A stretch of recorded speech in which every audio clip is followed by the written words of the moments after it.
బలమై ఉన్న దేవునికి మహిమ కలుగునుగాక. ప్రియ స్నేహితులందరికీ దివ్య వాక్యోదయం. ఈనాటి పాఠ్యభాగము దానియేలు 11:32.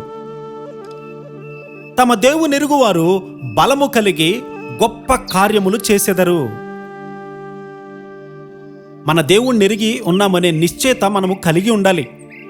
మన దేవుడు పరిశుద్ధుడు, పాపాలను క్షమించేవాడు. సిలువలో క్రీస్తు మరణించినప్పుడు పశ్చాత్తాపపడిన పాపులను వారి పాపముల నుండి విడిపించే శక్తిని పంపించాడు.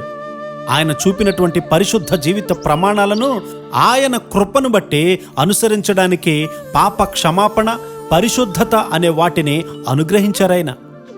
సిలువను నమ్మి విశ్వాసముతో ఆయనకు విధేయులమైనప్పుడు గొప్ప శక్తి మనపై కుమ్మరించబడుతుంది. మనలో నుండి ఇతరులకు ఈ శక్తి విస్తరిస్తుంది. మనతో ఎవరైతే సంబంధాన్ని కలిగి ఉంటారో వారికి ఈ శక్తి వెళ్తుంది. ఆయన మన కొరకు చేసిన దానిని బట్టి మన దేవుణ్ణి తెలుసుకుంటాము. తన పిల్లలు పరిశుద్ధులుగా ఉండాలని మన పరలోకపు తండ్రి కోరుతూ ఉన్నారు. ఆయన వలనే మనము కూడా పరిశుద్ధులముగా మారే కొలది అంతకంతకు మనము విశ్వాసపు వీరులము కాగలుగుతాము. విశ్వాసము వల్లే గొప్ప కార్యాలు సాధ్యపడతాయి. గొప్ప దైవజనులందరూ కూడా బైబిల్ విద్యార్థులే. 19 సంవత్సరాల వయసులోనే స్పర్జన్ గారు దేవుని చేత వాడబడ్డాడు. 23 సంవత్సరాల వయసులోనే ఆయన బోధను వినడానికి వచ్చిన వారితో హాల్ అంతా నిండిపోయేది. దేవుని అగ్ని కలిగిన వాడుగా బోధించడం వల్ల గుడి నిండి ప్రజలు బయట వీధులలో నిలుచుని వినేవారు. వారు మొదటి హాలును వెడల్పు చేశారు, కానీ అవి సరిపోలేదు. బైబిల్కు బాగా అతుక్కుపోయిన ప్యూరిటన్ల తెగకు చెందినవాడు స్పర్జన్ గారు. అతను చాలా జాగ్రత్తగా వారి పుస్తకాలను చదివాడు. ఒక నిజమైనటువంటి క్రైస్తవుడు సోమరిగా ఉండలేడు.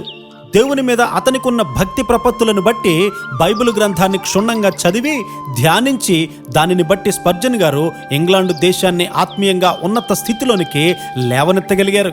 స్పర్జన్ గారి ద్వారా దేవుని వాక్యము ద్వారానే నేను ఎలా ఉండగలిగాను అని మూడీ గారు సాక్ష్యం చెప్పారు కదా. ఆ దినాల్లో అనేక మంది శక్తివంతమైనటువంటి దైవజనుల నుండి దేవుని సంఘాన్ని కట్టగలిగారు. మనము దేవుణ్ణి ఎక్కువగా నేర్చుకుందాం. నీవు అకస్మాత్తుగా ఒక గొప్ప ప్రసంగికుడు కాలేవు. నీవు విశ్వాసంలో ఎదుగుచూ ఉండగా దేవుని ఆత్మయే నీ ద్వారా మాట్లాడే ఆత్మీయమైనటువంటి స్థితికి నీవు చేరుకోగలుగుతావు. జాన్ వెస్లీ, విట్ఫీల్డ్ ఇలాంటి గొప్ప నాయకులకున్నటువంటి కృప ఎంతో గొప్పది. అలాంటి వారు మనకు కావాలి. మన సంఘాలు మరణానికి సమీపించే స్థితిలో ఉన్నాయి. వారి కొరకు కన్నీరు కార్చే కృపాధన్యత మనందరికీ కలుగునుగాక. ఆమేన్.